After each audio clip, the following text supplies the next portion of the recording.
Welcome to True House Stories. I'm Lenny Fontana coming out of New York City. And I am blessed today to get this man. So happy that he agreed. Because we don't get a chance to hear this man speak. But on this show, you're going to hear him tell it all. Coming from the 70s to today, still doing what he does, playing music. But there was a time and a place, mythical and magical. I'm going to pause when I say mythical and magical. Ibiza, the White Island, but not commercialized as you know it today. It was more like clubs were more open air in those days. I shouldn't say more of, they were, because there was no sound restrictions. Tumbleweeds were in the streets. This guy comes off the British funk scene, the love of music, black music, mixed, properly done. And check this out. He helped 4 other guys come to the White Isle, showed them what was going on.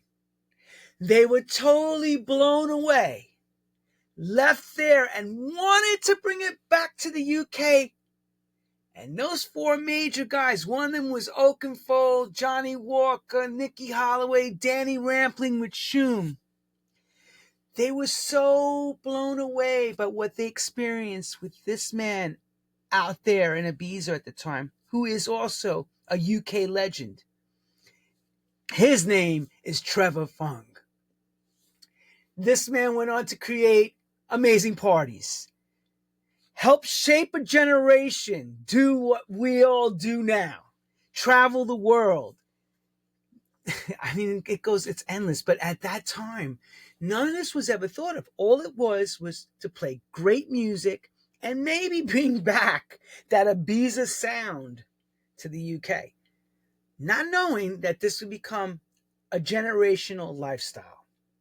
So without further ado, I like to bring up to the stage Mr. Trevor Fung. Oh, that is some entrance. That is really right. As I say, good morning to all you True House fans. Yeah, and good evening all over the world. Yes, we're actually wonderfully happy to get you relaxed in the middle of the day. I know you're always doing something with music, and God bless you for doing what you have done and still will be doing forward.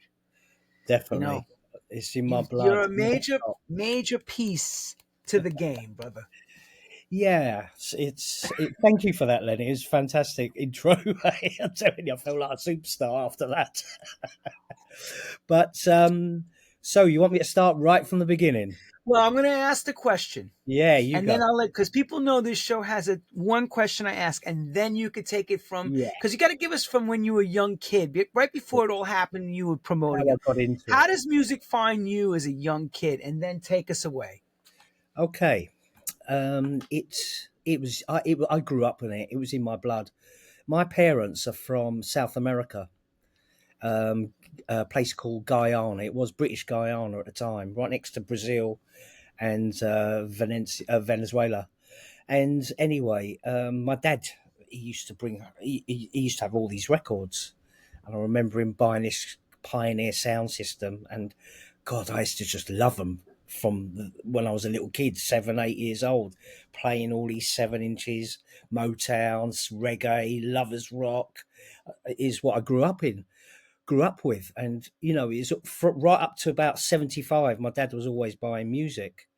So start again. He moved from South America to the UK, and he married my mum. Obviously, I didn't know he was a DJ until he actually died in 1996.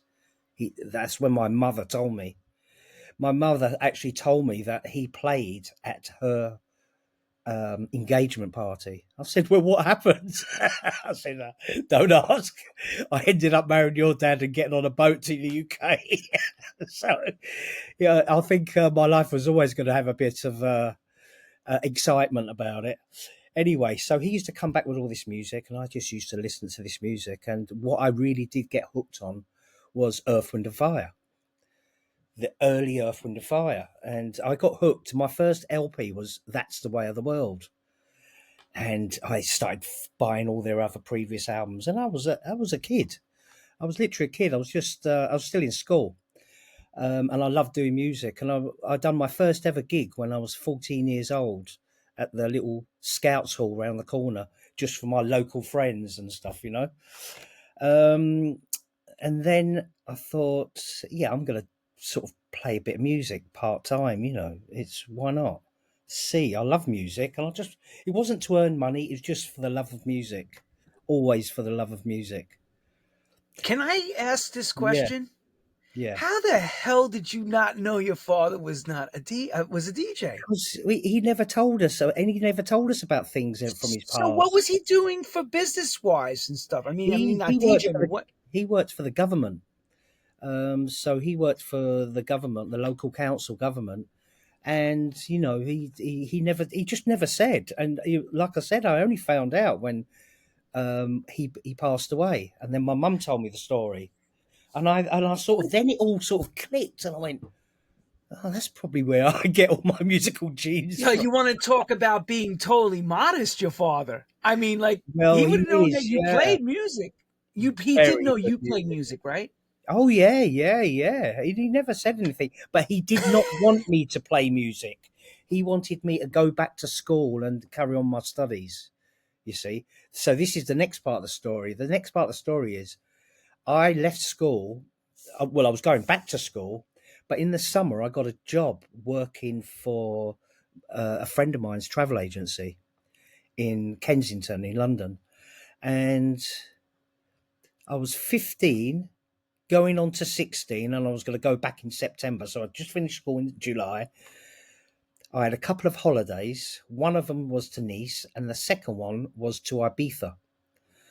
Right, and this is with Club 1830 holiday to Ibiza, free holiday, and this is how it all started. I met a few of the reps, and they were taking me around to all these clubs and stuff, bars, you know, because I was very young at the time, and that's how I fell in love with Ibiza. So I went back for a couple more times that year. Then every year I go back 4, 5, 6, 7 times. And then I realised there was a gap in the music. What they was getting and what we was getting, they were getting sometimes a year later, sometimes at least 6 months later, you know, and they weren't getting the mixes and stuff that we was getting because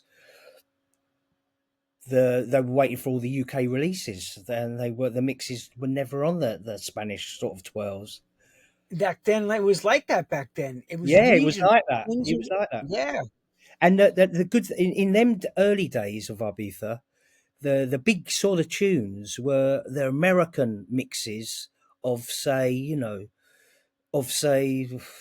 Van Halen or something, Van Halen Jump or something. It'd be the American mixes, which we wouldn't even have the mix here.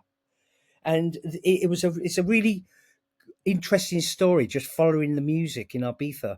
You know, you had one scale, you had sitting at the Cafe Del Mar, listening to jazz, you know, chilled out music.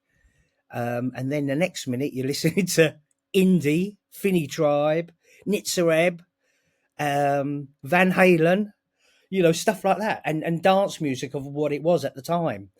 But it wasn't so much on the dance music, it wasn't so heavy.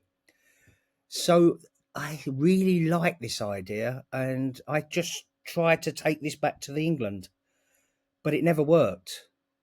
So this idea of me taking Ibiza to England in the early years, it just didn't work. People weren't up for it at the time. You know, they wasn't interested in having mixed music at the time, which we call Balearic, obviously, now. So, but that's a funny thing because there was no such thing as Balearic then. No, it was just across the board, right? It's just cross genre. Yeah, cross genre. And I've always been a cross genre DJ. You know, I love mixing house, techno, tech house, and stuff like that. But this was different, and also the dynamics of the club scene over there, obviously because it was mainly gay, and the energy that I got from watching and being in these clubs. I wanted to have that energy in England. I wanted it so Well, what bad. was the energy like in England those days? Like, what was, you got to, break it down for what Right, was okay. going on around you What so was people going really on get in it. England? It was in London at the time. It was very in the so we're talking 83 to 87. Yeah, we it was very rare groovish, solely rare groovish. Yeah, London's very big for rare grooves, and there was also a lot of trouble to go with it. And that's what I was sort of sick of. There was a lot of fighting in clubs, people getting thrown out, and they weren't really interested in the music, you know. I sussed that out straight away, and that's when I realised what's going on in Ibiza. I need to take this back to the UK. But I tried for years, and it never worked. Years. That's how the Funhouse was born. Funhouse was to be the what was happening in Ibiza at the time in England. We done lots of parties. It didn't exactly work. So I used to play of. Have you heard of Caister? Yes. The Soul Weekenders. Yeah, well, I used to do a lot of those. They used to have those twice a year, and then lots of individual gigs. And it was like people would stay in chalets, summer resorts, and they would rent out the caravans. There'd be 5,000-6,000 people there, and I used to play with all the top soul, funk, jazz DJs of the country. It's people like Giles Peterson, Nicky Holloway, Pete Tong, Chris Hill. Is about 10 of us, yeah, and I was the youngest. I was the baby, joining the team, and I wanted something different. I really was looking for something different because I was saying all the trouble in the club. So after 87, I rented a bar, stayed in Ibiza with the bar, and it's called the Project Bar. Yeah. And this bar was like a big, large front room, like my room here, 70, 80 people in, nice music. But we got so busy, we used to have 200 people in the street because it's like Ibiza, so it's cool. But we had more people outside than we had inside. It's crazy. It was real crazy. And we had, And you could do that. And you could do that you there could because do that in them days, you know. whatever. There was no You, laws oh, then. there was no laws. You can have your music blaring. You can open whenever you want. I mean, we used to open around 10. We used to shut about 3, 4, whenever. And then we used to go out. Then we go out to the clubs, you know, Amnesia, Paradis, Pasha, a Coup Club. And then come home about 10, 11 in the morning and start again. It was like that every night, all summer. That summer, I invited my friends over. I've invited them over a lot of times, but that summer I invited some friends over, and they stayed in the villa just outside San Antonio, and I took them to Amnesia. I knew the people very well there at Amnesia. I forgot to mention, actually, I went to work in Amnesia in 1983. That was another introduction out there. But it only lasted a month because there was hardly anybody in the club. Nobody in the club. So they had to terminate my contract, which was cool because I stayed on there working at different places and bars and clubs and stuff and got my feet in. And at that time, I was also going to and from the UK and looking after all the clubs with music, supplying them with the music. You know, as I said, there was that gap in the music. So I saw that gap and I thought, right, I'm going to supply these guys with the music. That I didn't supply the DJs because you don't supply the DJs. It's the club that buys the records over there at the time, which I found very bizarre. But they wanted their sound, and you know, this is how they wanted it. Whereas, you know, for me, it could never work. I love my own music. You know, club buying music for me is not going to work anyway. And people like Johnny Walker, you know, all these real big companies, EMI, CBS, they were giving me records to go over there, and I was looking after all the clubs. and that's how I got well known in the Ibiza So scene. let me paint the picture a little bit so everybody. We want to know the four people. Yes. Well, before we even go to the four people, Yeah. there was one that was a chef that was hanging tight with you. That was not a DJ yet, but he was a chef to become the chef of the future. That was disrupted because of your influence. That's right. You have to tell us about that chef and who Okay. that chef is now, and then how that chef took his three other friends Yeah. to that moment. We were all friends at the time, but yes, that chef is Paul Oakenfold, and yes, he was a friend of mine, and he still is a friend of mine, and I sort of showed him a lot of the ropes. I was teaching him to DJ and to play. We was just doing mainly little bars and stuff like that for him, not clubs. But he was a chef at the time. He just wanted to get into music. He really just wanted to get into music, and he did.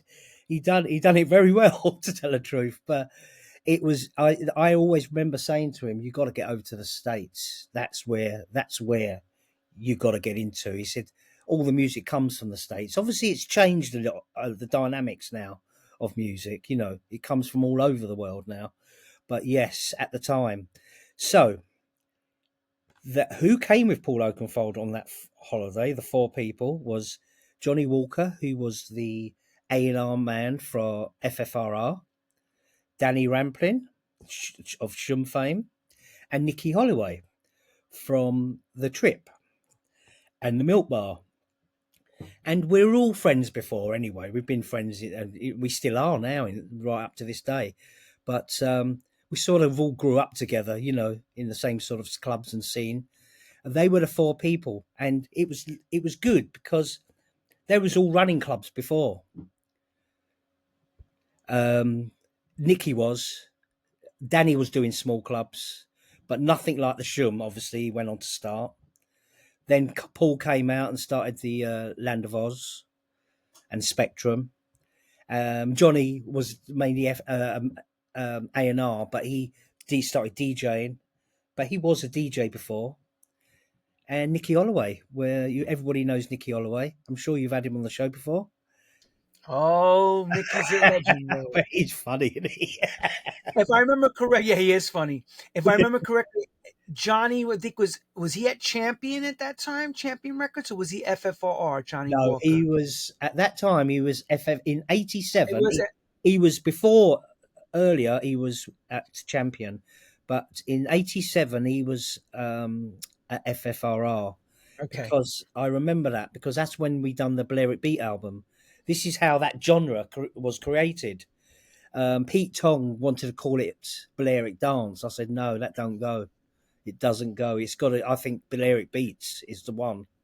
So let me reenact the conversation. So Oakenfold calls you and says you're ringing Oakenfold over the months and telling him what's going on, whatever's happening. And he says, "Oh man, I'm coming out. Right. I'm bringing me and the fellas are coming to Ibiza. Ibiza. Can you look after us, right?" And of course. Yeah. You picked them up and so because I think if I remember correctly, Oakenfold told me the couple of times he went, he wasn't excited about it until this time. I did. He was out with me before and earlier on that year, and he just wasn't into it at all.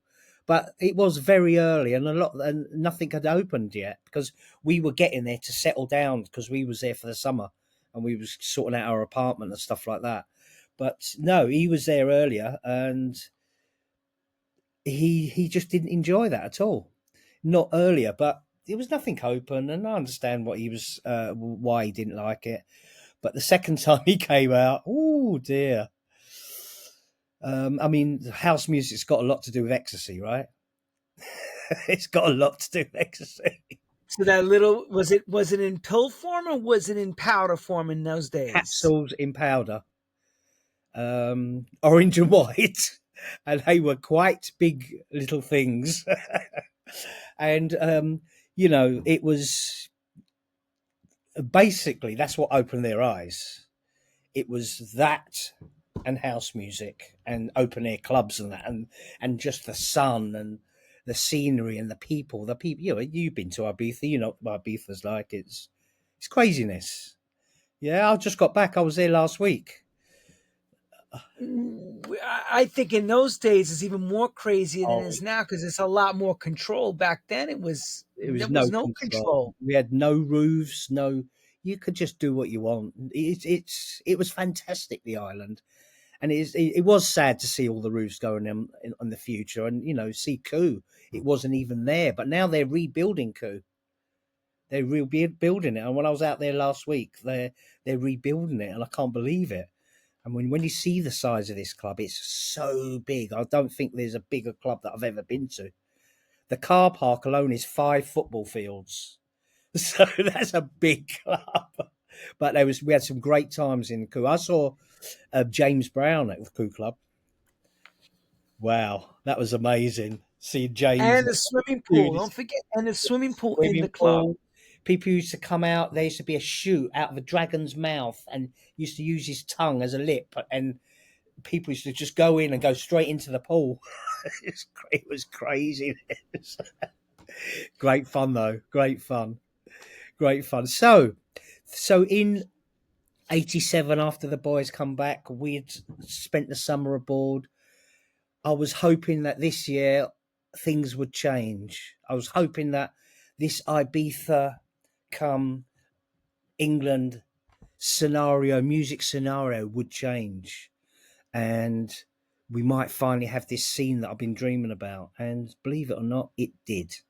Nicky opened Trip, Danny with Shoom, and Paul with Land of Oz.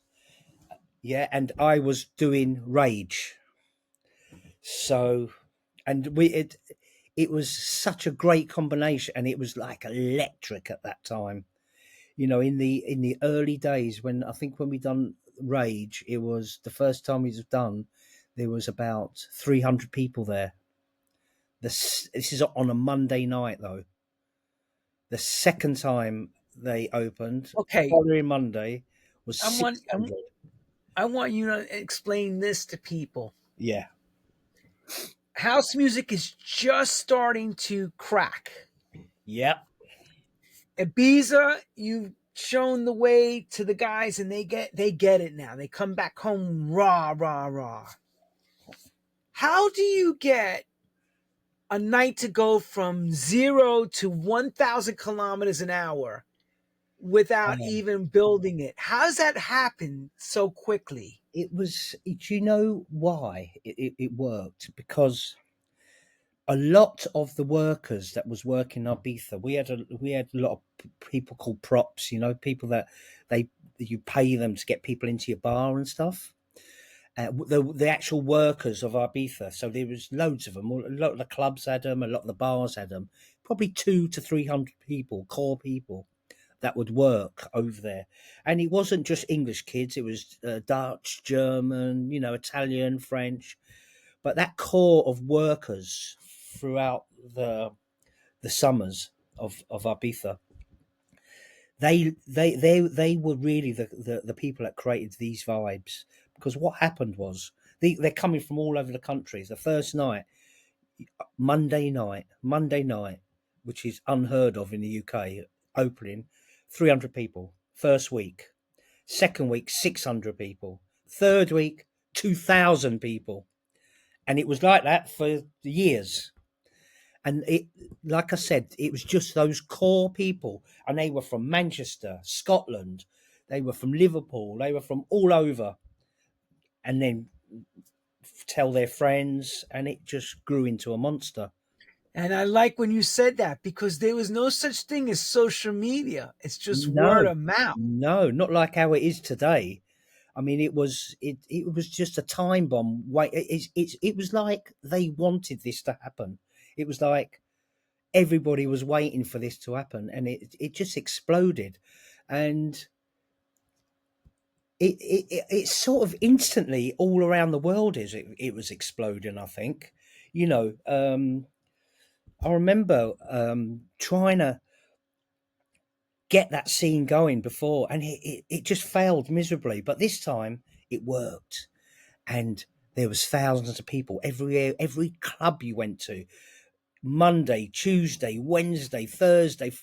I used to be flat out. I used to work Monday to Sunday, every night of the week.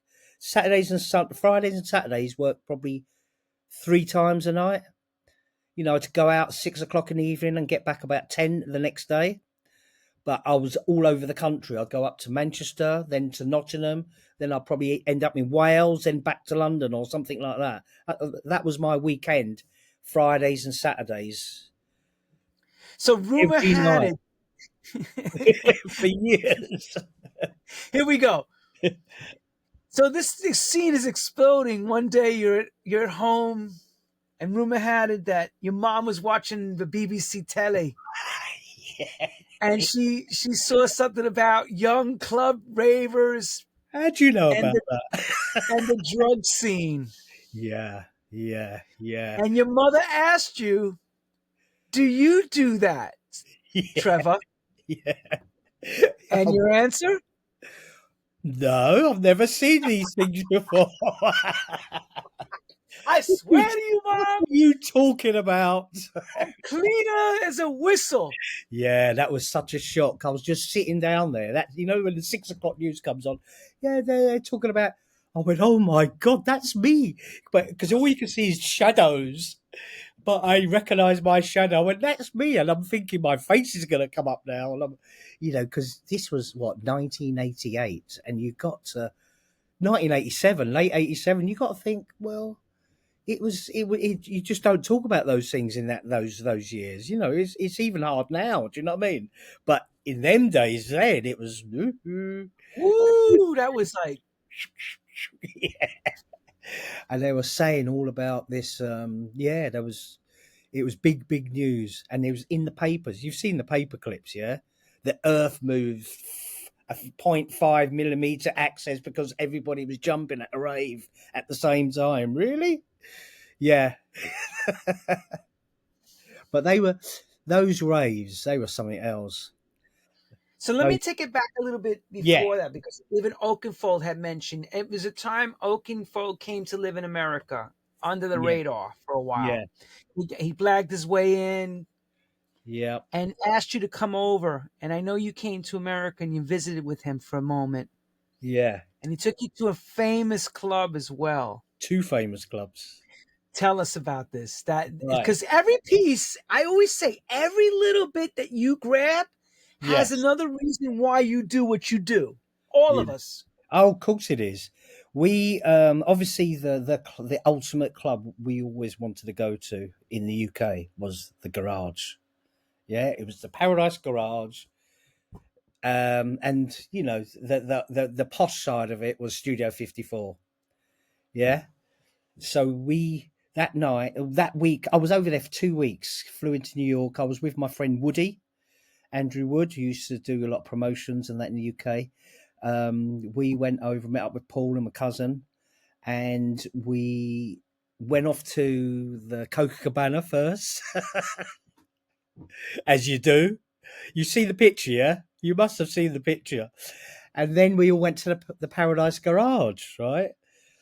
But it was really funny because when we went to the Paradise Garage, we went there too early because there was nobody in the club for hours. And that's how we ended up in the booth. We started talking to Larry and stuff. But it was like, where is everybody? You know, I think it was still about 12 o'clock and there's still no one in there. They don't come out till about 3, 4, do they? Anyway, it was quite funny, but they had this punch on the side of the bar. And I'm thinking, well, I wonder what's that punch? What's that punch? What is in that punch? But next minute, the place, I remember looking up. I remember we went to the cinema, sat down for about half an hour after coming out of the booth with Larry and stuff. We sat in the cinema, and then we came back out again, and the whole place was going mad. It was packed. And it was about 4 o'clock in the morning. It's like we was even thinking of going home because we thought, where is everybody? But it don't stop. You thought it was a bad night, right? You thought it was the same. Same thing happened. Somebody else told me the same thing too. Some UK person said they went too early as well. Yeah. And they said, "Oh my God, they left like 2:30, and they missed the whole night." Oh yeah. Oh yeah. Yeah. Yeah. I mean, I was 18 at the time, so it was really hilarious. And we that night, we was in the booth, and that Richard Long sound system. Wow, which your photographs. I said I was in that booth. What? It was amazing. And sometimes you don't cherish moments like that. You just don't realise. Sometimes you You're just don't living it. realise because you're just doing it and you're in it and you just don't realise. Wow. It'd been something else. It's seeing him actually work because he was nobody in the club, as you said. I don't even think the sound system was on. It was so Probably not. He's probably just cleaning up and doing his thing, setting up, right? He was just yeah, talking. He's probably getting yeah, a kick out of you guys with your English accents yeah. too. He's He's probably cleaning the booth out, before the night out, before the night. Anyway, another night, right? We've done the best dance club in the world apparently at the time, but then we went to Studio 54 another night, and Paul Oakenfold got really, really drunk, really drunk. So we had to hold him up. So we had me and my friend here, and we were holding him up between us, holding him up. Anyway, eventually we got into the Studio 54. But then, as soon as we walked about 5 yards, we sort of walked, and he just went, crashed on the floor. And they threw him out. They threw him out. They threw him out of the club for being too drunk. So that was another funny night. That was. Where were you the pre-gaming of you getting that drunk? Were you drinking in a bar? Or? Yeah, we was in a bar. We went to watch. I'll tell you, we went to watch someone like Donald Byrd or someone like that in a bar or someone like that. I remember it was a Blue Note artist, but I'm sure it was Donald Byrd, or it could have been. Yeah, I'm sure it's Donald Byrd. Sure it was at the time. And yeah, we'd gone to this bar, so we just having a drink, and we thought, right, let's going to go to Paradise Garage. We had our names down and stuff like that, but he got thrown out as soon because we got so excited to get in there. We took 5 steps, forgot about him, and he just fell over because he had no support. We was holding him up, and we thought he was going to follow us, but he was just too drunk. What'd you do? Did you wind up staying or you left? Well, I stayed for a bit. He waited, and we all came out the club. And in New York at that time, there was a lot of rubbish everywhere. They weren't collecting up the rubbish.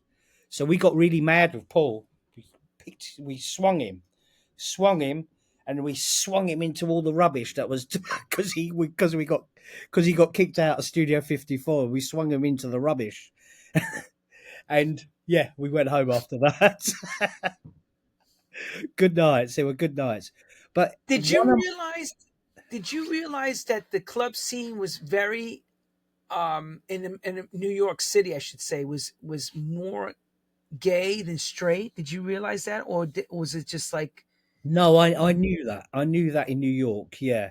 And this is going back to that gay sort of having gays in your club. It brings that energy, and I've always noticed that. I noticed that in America, and one of my favorite clubs was in America was Save the Robots. You remember Save the Robots? I used to love it. Johnny Dynell, if I remember correctly, Johnny Dynell played. Yeah. Tiny little place, and you ask for a drink and you get everything in the teacup. Don't get what you want, you get vodka and whatever there is available. And that was my favorite place. But it's that electric, that energy that the gays bring, and they love dancing to music that they've never even heard. They got that energy, and whereas at the time the other people they want to hear things that they know, and not so much things they don't know. And I'm one of those DJs that play things that you don't even know you're going to know or like or whatever. But sure. It was, and that's why we like that energy. It's funny because most of my best times were in Heaven, and that's another big gay club in in London. You know, it's still going now. It's probably one of the only clubs that's still going now from those days.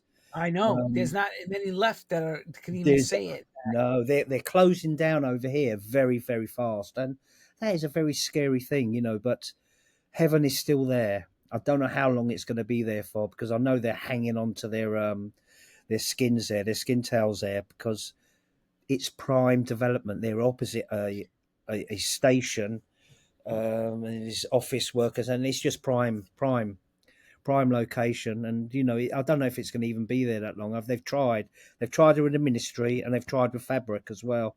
And this is the way the world's going. It's pretty sad, really. But you know, say that, and there's always newer clubs that are opening as well. So, but there's more shutting down there are opening at the moment, especially in the I UK. saw the article recently. Yeah, 660 clubs closed in the UK. That's a lot. that's a lot. Something like That's a 10 lot a of. week over the UK. You know, and it's by when I was talking about the energy of the gays, it did bring a different kind of people as well, and it was the dressing up, and people like to have a good night out. It's when I used to go out with my gay friends, because they were always the best clubs. They were always the best clubs, and there'd be no trouble in these clubs at all, and you know that. And you could go with your girlfriends and stuff, and they'll have no trouble, none at all. And that's why they always used to go there as well. So it sort of like went hand in hand, and I sort of worked out the genre of type of people that would go. But after that, it was everybody going. You know, after the house music broke, it was everybody was out and enjoying themselves. You know, it's a worldwide thing now, and it's massive. Two names I want to bring up to you. Yeah, One that's current now, that was yeah. around the same, and one that's no longer with us in the UK. Okay. How important was Froggy to you? Oh, yeah.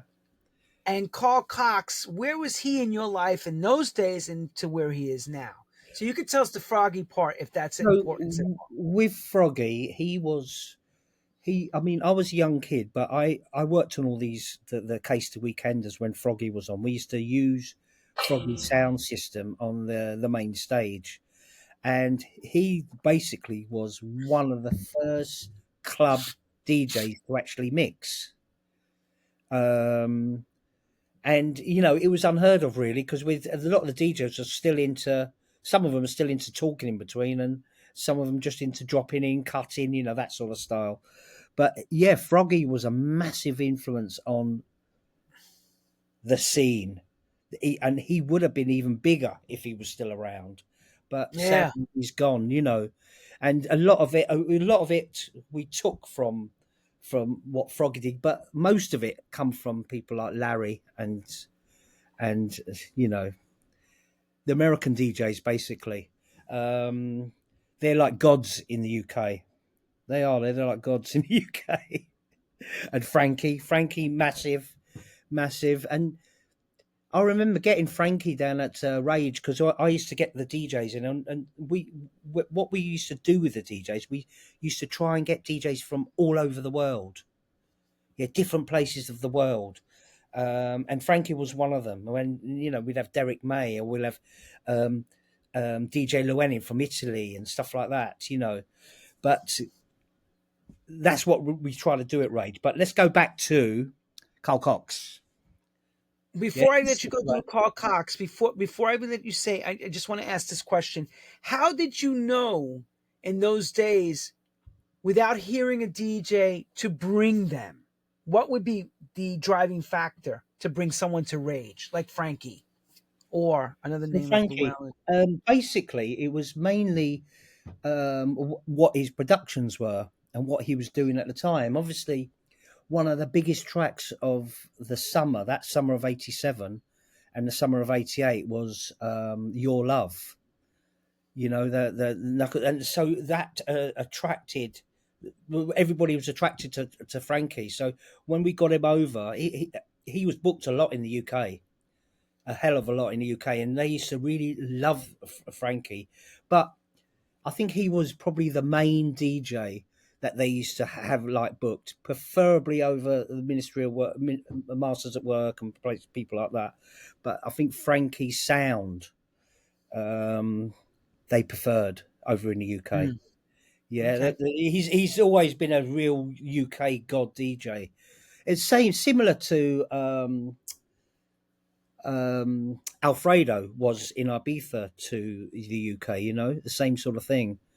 So yeah, and basically it's what we was trying to do. What I was trying to do is trying to get different people from around the world and get that amalgamation. And Rage being in London, and we used to get a lot of people from all over Europe. You know, we used to get a lot of managers, artist managers. It weren't really big scene then, but it was starting to grow. Yeah, That's right, and that's what I wanted to be clear on. Now yeah. it's the norm. Back Now it's then, norm. Yeah, it was only back a handful of us, you know, doing it, and but it was that trying to get those sort of people, you know, like trying to get this unity from all over the world, basically, into clubbing. But like it is now, it's like that now. It's now more worldwide than anything, you know. But at that time, it wasn't like that. You know, every different areas was playing different music. In London, it was different. In Chicago and New York was different. You know. way different. You Oh see, yeah. that's what I'm saying. It's so different, and for me, I used to love the sound coming out of Chicago, Detroit, and the sound from New York. So it was all three different sort of sounds, really. And then you had the English on sound on top of it, and then you had the European sound on top of it. It's a right good mixture, you know. The Italians used to do a lot of really fantastic music, really good stuff, you know, and lot more good production on it, a lot more cleaner. You know, the UK was a lot more rougher, and I think the US was the same sort of style. Really, it was, you know, it weren't clean productions like they are now. No, no, Too clean I and kind of very the raw, weren't they? Italian, very glassy sounding, where the Yeah, raw sounds are in New York and the UK. yeah, and I really like that empty sort of underproduced records. You know, I really like that sound, like a dub, like the dubs. You know, I really love that sound. Anyway, should we go back to Carl because I forgot to mention Carl? No, no, no. It's an important part. Paul's a big part of your life too. Really Yeah, big he was part. massive. So Carl, I'd known Carl since I was a little kid, like 14 years old, and we used to do these parties, local parties in Sutton, a place called Carl Shorten, and there used to be the crowd, big crowd, and then it just got bigger and bigger. And we used to do these parties at a place called Poleston Park. And obviously, Carl used to supply the sound system then as well, and they just grew and grew and grew, and that's how I got into know Carl because he only lived like the next town from me, and I always thought he was a good DJ, always, but he was just more into the hip hop thing and trying to get him to come out, and that's why I stuck him in Ziggy's to help get him up, you know. And then next minute I saw him, he was playing to 20,000 people in a field in Oxfordshire. About time, you know. Well done, Carl. And yeah, he's a great DJ, and he can play all different genres of music as well, not just house music. You know, he's goes right across the board, and I'm really happy for him. I'm really glad, you know, someone But he from South became known. London. He Sorry, became known. As the '90s rolled out, he became what we call a techno wizard. yeah, But back at that time, in the early '80s part, he yeah, he was wasn't playing that music. There no, wasn't that music no, wasn't around yet. no. He was just playing hip hop mainly hip hop, not even really house or anything like that. That's what he was into. So, and he does go back. He does these sessions now where he goes back and plays all his old school stuff. You know, he was into soul and stuff as well. But that's how we knew each other. So he was a local boy to me, and you know, I'd always include him because I always knew that he was good, and I know how hard this industry is. You need the introduction for everything, otherwise you're left out in the cold. You know, And you that's are. important too. Yeah, You guys had a coalition together that you built without realizing, like a union, basically, yeah, yeah, of a key people: Colin Hudd, yourself, Pete Tong, Danny Rampling, Nicky Yeah, Holloway, that's it. and then then you had Graham Park in the north with Mike Pickering. Yeah, This was the gang. institutional. This Yeah, it Yeah, was. it wasn't like it is now with this a DJ's born every second. It was now, yeah, because of generation of pioneer and Oh, pioneer it's making syncing. Those days you had to know, you had to learn, you had to graft properly. You had to understand yeah, how to pick up music and that's the right. pecking order of what Yeah, it was, selecting good music, you know, exactly. and also becoming not just selecting good music, but also learning how to get the crowd to love what you're playing. Yeah, yeah. I mean that's it. I mean a good disc jockey is not just having all the good records and putting them all on. It's no. You could give 10 disc jockeys the same records and every one of them will play it differently. Do that set differently. They would do it everything differently. Everyone. And it'd be interesting to see if you gave 10 disc jockeys the same records and see how they'd play them. And that's what it is really. It's how you play your tunes. It's selecting them, putting them all in the bag, and then how to work out that transition between them. Once you got that, you're more or less there, But that's what it's. Everybody's got the records in the bag, but it's how you put it together. It's how you do that transition. You agree? Did you see the change happen where DJs like Shep Pettibone, Larry Levan, even Ian Levine saw production Yeah, as their fame grew as DJs? yeah, They took it to the next step to go yes. into studio. Did you find yourself doing the same, or you stood on the Well, outside? do you know what? Funny enough, I've had studios and stuff, and I've put out quite a few records.